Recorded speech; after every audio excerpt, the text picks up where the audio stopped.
Raden Intan pun meningkatkan persiapannya.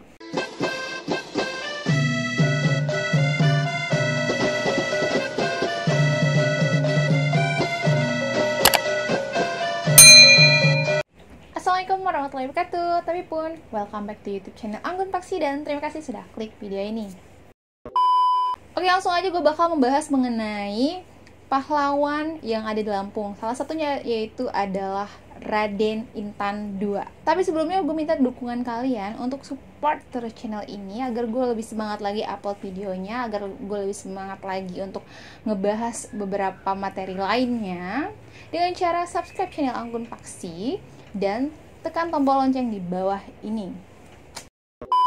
Raden Intan II lahir di Kuripan, Lampung tanggal 1 Januari 1834 dan meninggal di Negeri Ratu tanggal 5 Oktober 1858 pada usianya sekitar 24 tahun. Adalah seorang pahlawan nasional Indonesia. Namanya diabadikan di sebuah bandara Raden Intan II dan perguruan tinggi IAIN Raden Intan di Lampung. Berdasarkan penelitian, Raden Intan II masih keturunan Fathahilah yang dikenal sebagai Sunan Gunung Jati dari perkawinannya dengan Putri Sinar Alam, seorang putri dari Minak Raja, Jalan Ratu dari keturunan Pugung, cikal bakal pemegang kekuasaan dari keratuan tersebut. Raden Intan II adalah putra tunggal dari Raden Imba tahun 1828 sampai 1834. Raden Imba sendiri adalah putra sulung dari Raden Intan I, gelar dalam Kesumaratu IV, tahun 1751 sampai 1858. Dengan demikian, Raden Intan II adalah cucu dari Raden Intan I.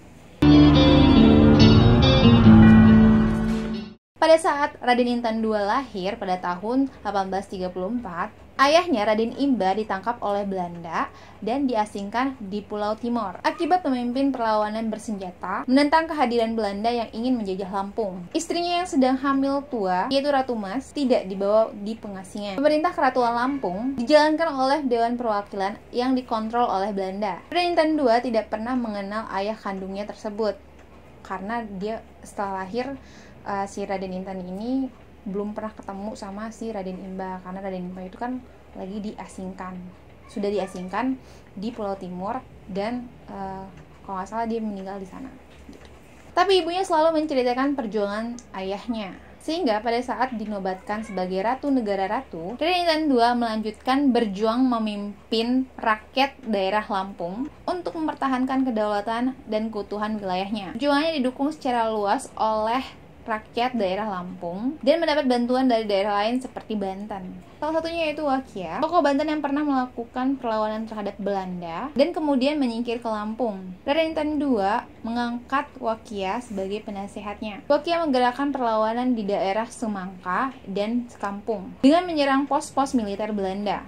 Tokoh lain yang juga menjadi pendukung Raden Intan II ialah Singabranta, kepala marga Raja Basa. Sementara itu, Raden Intan II memperkuat benteng-benteng yang sudah ada dan membangun benteng-benteng baru. Benteng-benteng ini bersenjatai dengan meriam, belia, dan senjata-senjata tradisional. Disiapkan dalam benteng untuk menghadapi perang yang diperkirakan akan berlangsung lama. Semua benteng tersebut terletak di punggung gunung yang terjal, sehingga sulit dicapai oleh musuh. Beberapa panglima perang ditugasi memimpin benteng-benteng tersebut. Singabranta misalnya memimpin benteng Bendulu, sedangkan Raden Intan II sendiri memimpin benteng Ketimbang. Melihat munculnya kembali perlawanan di Lampung, setelah reda selama 16 tahun, pada tahun 1851 Belanda mengirim pasukan dari Batavia. Pasukan berkekuatan 400 prajurit yang dipimpin oleh Kapten Juk ini bertugas merebut benteng Merambung. Akan tetapi mereka dipukul mundur oleh pasukan Raden Intan II. Karena gagal merebut Merambung, Belanda mengubah taktik.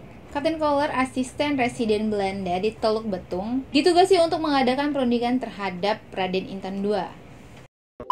Setelah berkali-kali mengadakan perundingan, akhirnya dicapai perjanjian untuk tidak saling menyerang. Belanda mengakui eksistensi negara ratu. Raden Intan pun mengakui kekuasaan Belanda di tempat-tempat yang mereka sudah duduki. Perjanjian itu digunakan Belanda hanya sebagai idem pause, menunggu kesempatan untuk melancarkan serangan besar-besaran. Bagi mereka, dengan cara apapun Raden Intan II harus ditundukkan.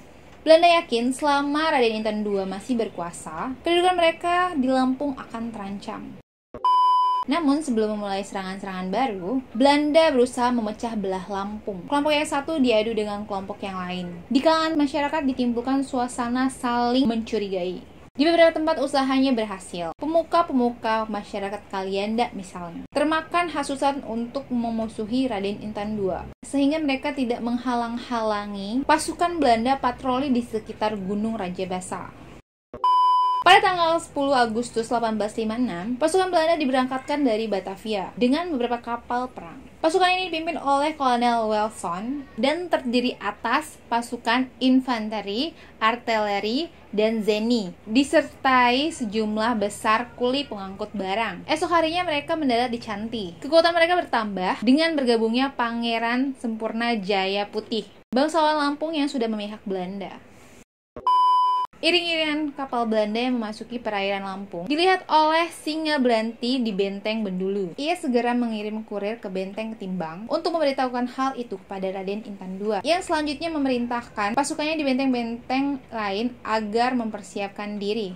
Belanda mengirim ultimatum kepada Raden Intan II agar paling lambat dalam waktu 5 hari dia, Raden Intan II, dan pasukannya segera menyerahkan diri. Bila tidak, Belanda akan melancarkan penyerangan. Singgabranta pun dikirimi surat yang mengajaknya untuk berdamai. Sambil menunggu jawaban dari Raden Intan II dan Singgabranta, pasukan Belanda pun mengadakan konsolidasi. Raden Intan pun meningkatkan persiapannya. Benteng-benteng diperkuat. Beberapa orang kepercayaannya diperintahkan memasuki daerah-daerah yang sudah dikuasai Belanda untuk menganjurkan penduduk sampai batas waktu ultimatum berakhir. Raden Intan II dan Singgabranta tidak memberikan jawaban. Maka pada tanggal 16 Agustus 1856, pasukan Belanda pun mulai melancarkan serangan. Sasaran mereka hari itu adalah merebut Benteng Bendulu. Pada pukul 8, mereka sudah tiba di Bendulu setelah menepuk jarak setapak di punggung gunung yang terjal. Akan tetapi mereka menemukan benteng itu dalam keadaan kosong. Singgabranta sudah memindahkan pasukan ke tempat yang lain.